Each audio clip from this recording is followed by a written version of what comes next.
This is just a quick update. I've been doing some changing. At one point I was going to get an MPC. I've tried now twice. And both situations, one, the pad was messed up on one of them.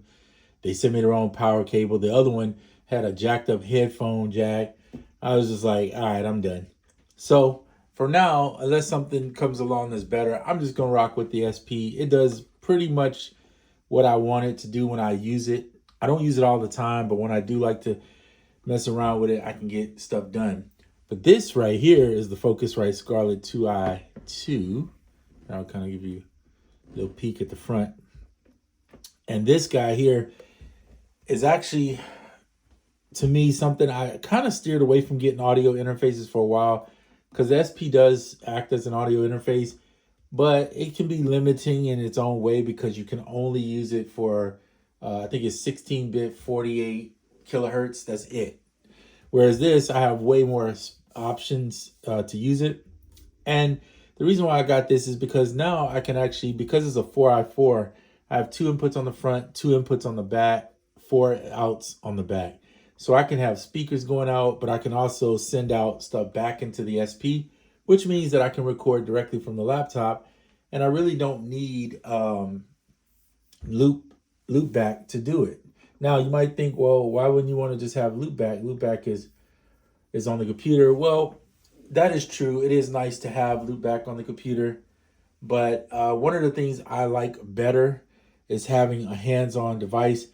And I needed and wanted something that I could run my bass through that was a little bit better made for instruments. I can run the bass through here, but it doesn't sound as good to me when I hear it. And I have more control with the clarity and the sound in this. I can also record in at 96 kilohertz, which, sounds a little bit better in my opinion. It's just an opinion, probably not noticeable by most people. And most people would say, well, that's only for vocals. But I just think the clarity I hear when I'm recording through here sounds a little bit better. That's all I got to say on that. I'm still using the same headphones. I use the Audio-Technica ATH-50 M50 X. Now, I never use the Bluetooth thing, and I've had these for a long, long time. I just use them to wire it up to record, and then of course, like I said, the bass. So anytime I'm doing like my standard jazz bass, like where I'm doing pickups, I'm fine with that. When I do my upright bass, I'm going to use Trillion, so I'm fine in the box for that. So I have both as an option, and it's kind of nice. The iPad is still here. I don't use the iPad as much unless it's Koala or AUM or Drumbo. So that's kind of my gear setup. It's very minimal, actually, and I like it that way.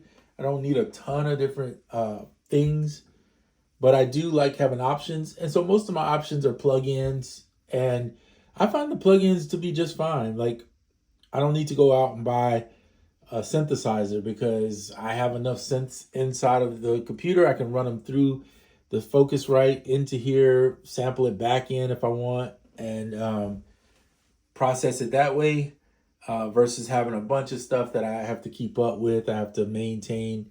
So yeah, the simplicity of it. So that's it for this video. Just a simple update on what I'm rolling with the gear. I honestly could live with just this and the computer.